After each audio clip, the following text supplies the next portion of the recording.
What's going on, everyone? Welcome back. Today, we're going to be discussing the extremely important question: should you draft Jonathan Taylor or Josh Jacobs this 2023 fantasy football season? So make sure to tune in. If you enjoy, hit that like button, subscribe, and give us a follow on Twitter at AllDayPigskin to continue interacting with us there. Let us hear it in the comment section. Do you agree, disagree? Are you taking a chance on these guys? Why or why not? Along with any other questions you guys might have, we will do our best to answer them all. But with that being said, let's get into it. As you can see, we have got our 2023 draft rankings pulled up here via fantasypros, so we can get an idea of where those two names stack up against the competition, how their ADPs have potentially changed, if at all. I think this will be a very useful place to start, but like we said at the beginning, we're talking everything Jonathan Taylor and Josh Jacobs. I figured it would make sense to combine this into one video breakdown because, look, they're both at the running back position, big names.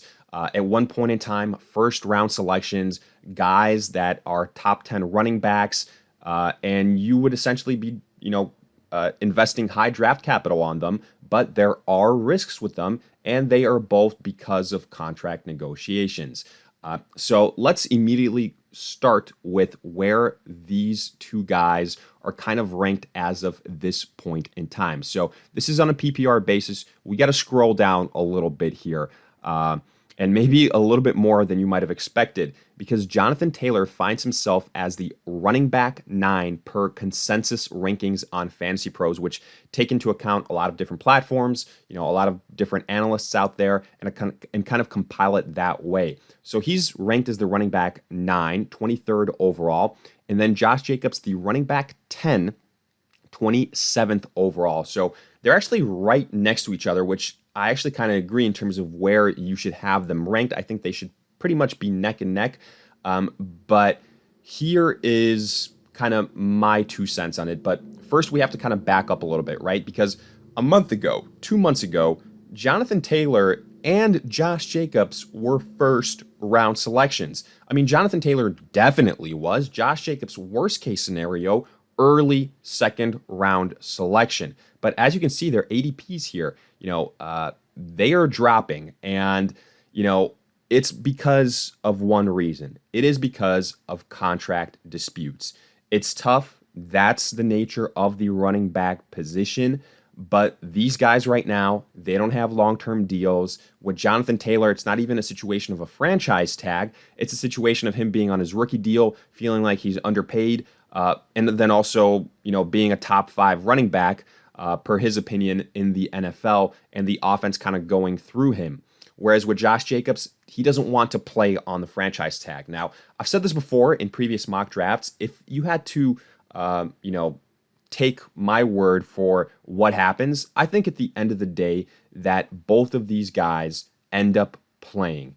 And the reason I say that is because running backs nowadays almost have zero leverage. I mean, you saw what happened with Saquon Barkley. He was bitching and moaning about his deal. Ultimately, signs an extra year deal, so he's not franchised, almost zero difference. And then he's going to end up playing. Just right now, not a lot of leverage unless you're like an absolutely deadly dual threat running back. And even they are having issues. I mean, look at Austin Eckler in the offseason. He was saying, potentially trade me, something like that. They worked it out, but, there wasn't too much trade interest. Now, let's take a look at Jonathan Taylor specifically here, because to kind of better understand his situation, just kind of getting a vibe of where things stand as of right now. So technically, he's also quote unquote injured right now, because he had off-season surgery, and it's kind of coinciding with this entire absence, if you will. But we've got the news here on both Jonathan Taylor, and in a little bit you're going to see it on Josh Jacobs as well. But I have call it a sneaky suspicion that if the contract situation wasn't an issue, that, injury, quote unquote, would all of a sudden pretty quickly magically go away. So it's all about the contract situation here. Now, I've said this before in mock draft breakdowns. I actually think that the situation with, Josh Jacobs is a little bit easier to resolve because to me, he is kind of already under the franchise tag. He's making more money.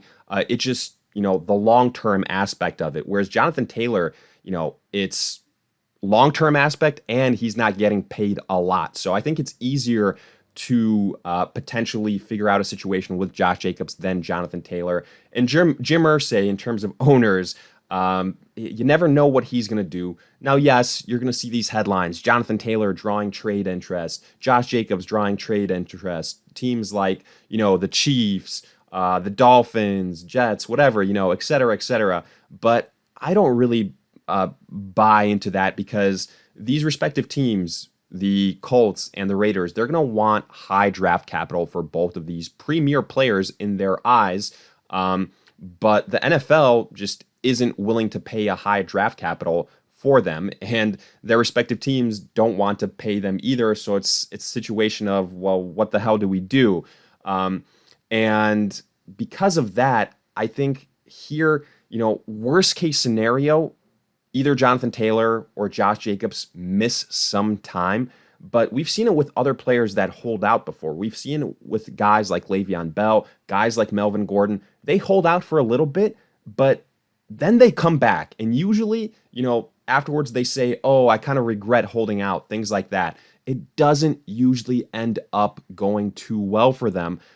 And teams aren't afraid to bring in veteran running backs. In fact, look, the Colts, right now, I believe they brought in Kenyon Drake, so experienced running back, but there's also guys like Ezekiel Elliott, Leonard Fournette, Kareem Hunt, all that are still out there. In fact, the Colts hosted Kareem Hunt after there were rumors that he would sign with the New Orleans Saints.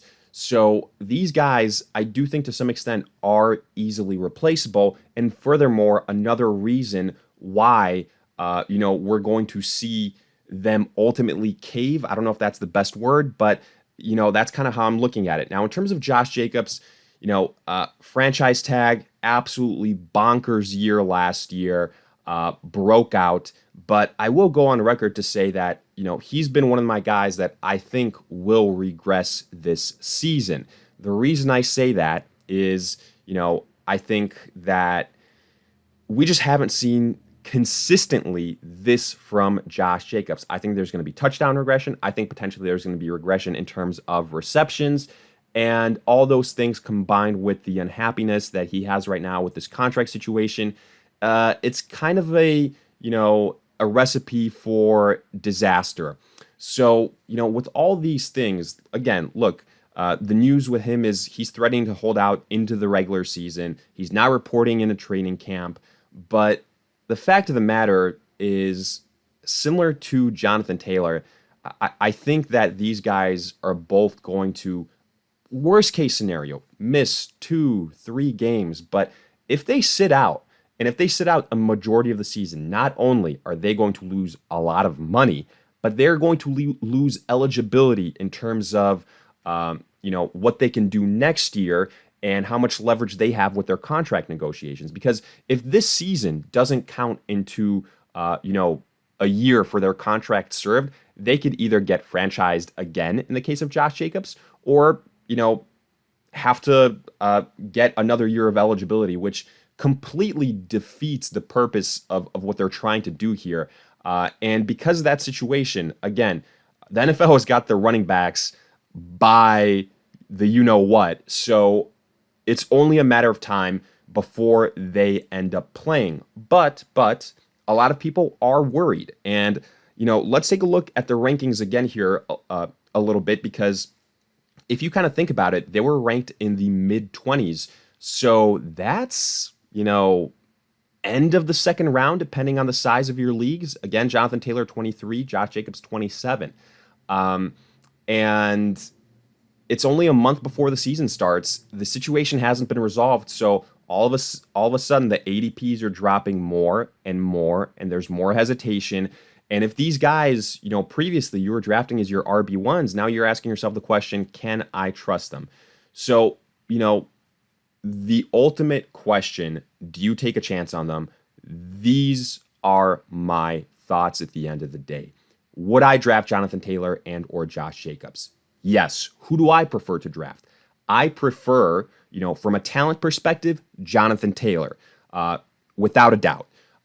From a perspective who I think gets their situation resolved easier, I think it's Josh Jacobs, but only slightly. So if you want to rank Josh Jacobs ahead of Jonathan Taylor or right there neck and neck with them, I have zero issues with them.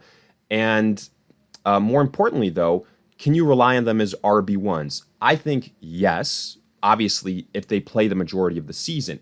Would I draft them? I would, yes, 1,000%. The question is where? Would I draft them in the first round? The way these first rounds are going now, I think that, you could potentially see a run on wide receivers. That's kind of been the trend as of late. And a lot of other running backs also drop to the second round. So, look, I'm not going to lie to you guys. If somebody like a Nick Chubb drops to the second round, somebody like a Tony Pollard drops to the second round, hell, even a Derrick Henry, right now, as the situation stands, I would draft those guys ahead of Jonathan Taylor and Josh Jacobs. But, at some point in time, towards the end of the second round, middle portion of the second round, Pollard, Chubb, and Derrick Henry are all going to be gone. So then you have to decide, okay, well, am I gonna draft Ramondre Stevenson or Jonathan Taylor and or Josh Jacobs? At that point in time, I'd much rather take a chance on Jonathan Taylor or Josh Jacobs because I think in terms of talent, they're in that upper tier category. Like if they didn't have these contract type of issues, they'd be right around the tier 2 group of running backs. Top 5 guys are looking outside of the top 5, whereas some of these other guys close to them, Ramondre, Najee Harris, Joe Mixon, Breece Hall, they have a lot of questions surrounding them, whether it's injury, whether it's, offensive lines or just talent. So yeah, I would take a chance on Jonathan Taylor and Josh Jacobs. I think right now, if you can get them at the middle point of the second round, and somebody is afraid to do so, I would be doing that 100% of the time, especially if you got a stud wide receiver in the first round. Like I've done a couple of mock drafts where I was able to land a Cooper Kupp or a Justin Jefferson, one of those top 5 wide receivers early on, and then get both Jonathan Taylor and Josh Jacobs, have that decision to make in the second or third round or like in that snake. And I do that every single time. The biggest thing that you have to do is you have to realize you are taking on a little bit of risk. But again, I think ultimately they play the majority of the season. So there is that. But when you take on that risk, which I always say, you have to take on some risk if you want to differentiate yourself from your league mates. That's what makes, a lot of times those elite fantasy players knowing what guys to take risks on, but then also it being a smart risk. So in this case, how can you do it intelligently? Well, I would say if you take Jonathan Taylor,